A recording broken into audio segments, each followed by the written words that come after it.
class film noir, with noir being the French word for black. These were very dark crime dramas that used low-key lighting. The plots were often about detectives unraveling conspiracies that ran all the way to the top. The genre had all but died out by the 60s, but directors like it a lot, and sometimes still make movies that wink at the noir era. These films either take place during that time, or they're made in that style but set in the present day, or even in the future. These picks are called neo-noir, and it's time to zoom in on the trend. If there ever was a genre that's hard to specify, then it's got to be this one. In all honesty, they're mostly recognized by the feel, as opposed to specific characteristics. There are some traits that are mandatory, though, so let's go through them. First up, the protagonist. This is, without exception, a deeply flawed character, usually a police officer. The most troubling of figures. He's doing the wrong things for the right reasons, I think is how I view it, and that makes for a very interesting character to put at the center of one of his films. The next trait neo-noir films have is a grim urban environment. New York is often used, but really any city. They don't even have to be real. Fictional ones like Gotham or Sin City's Basin City work too. For me, it's a great playground to go in and do the kind of movie I've always wanted to do, which is a film noir, but in a very new way, in a way that people feel like it's brand new. It doesn't feel like something from the 50s. It feels from something like now, from the future. And get to play in that arena with conflict and characters that are just bizarre and different than anything you've ever seen. That's what you want, to do something that no one has seen before. The urban settings have to be dark, but just using little lighting isn't enough. The atmosphere is equally important, so the cityscapes don't just have to look shadowy, they have to ooze darkness. The take on future Los Angeles from both Blade Runner movies is the most perfect example we could think of. You know, that whole eeriness of the rain and the mist and, you know, kind of a high fashion thing going on there. It was really otherworldly, yeah. And in those cities, of course, live people. Well, movie characters, really. In the neo-noir films, they're the most pessimistic bunch you'll ever meet. They all share nihilistic worldviews, as they're trapped in a corrupt, oppressive system from which they cannot escape. For me, it's really about broken dreams, about humanity. What does it mean to be human? Yeah, I think it's a movie of, you know, all the characters in the movie are searching for their identity and something real to connect to, something to hold on to that gives sense to their existence, and they're kind of lost in a way.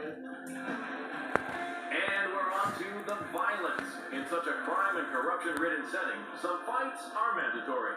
Don't expect stylistic martial arts moves, though. Instead, neo-noir films are full of raw, realistic, unapologetic brawls.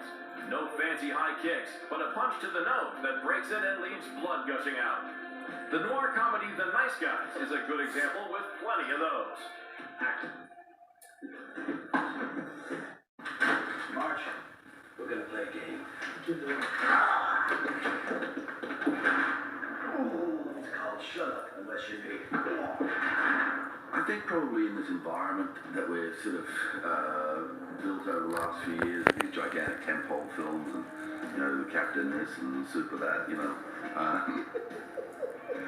You know, there's a sort of a really basic visceral brutality in this film, which comes from the fact that, you know, if we're saying a car goes through a building, that's an actual car going through a building, you know, and when the sort of CGI aspect is not used at all in this movie, so I think, you know, it feels fresh to people because they're sort of used to being seen as sort of half cartoon action, you know.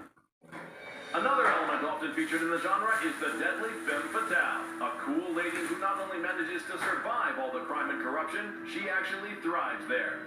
Lisbeth Salander, from any of the Girl with the Dragon Tattoo movies, is a good example. A kickboxing goth hacker. Characters don't come any more awesome than that. There wasn't really a girl around that didn't want the opportunity to play the part, because parts like this don't come around for girls really ever. I wanted to play. It's such an amazing character, so, you know, it was worth the fight to play the part. And lastly, we have to mention that these films are straightforward popcorn entertainment. Instead, the stories are layered, often non-linear, and compelling.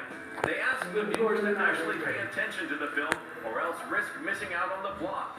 Just take the Matrix installments, for instance. When I first read the script, it was something that I was like, oh my God, thank God someone wrote this. You know, I just thought I'm a science fiction fan. I love what they did with the characters and the ideas that they had, and the idea of, you know, the real world and, you know, the Matrix, Zion, and, you know, the whole idea of the development of the machines becoming the oppressor and the nature of consciousness. Fantastic. And there you have it, the traits of a neo-noir film. So to sum up, these are dark, atmospheric movies with layered plots, full of depressing, complex characters living in a gritty urban setting where crime, corruption, and moral ambiguity rule. Like I said, a hard genre to specify, but as we've seen from the films we used as examples, definitely an amazing one.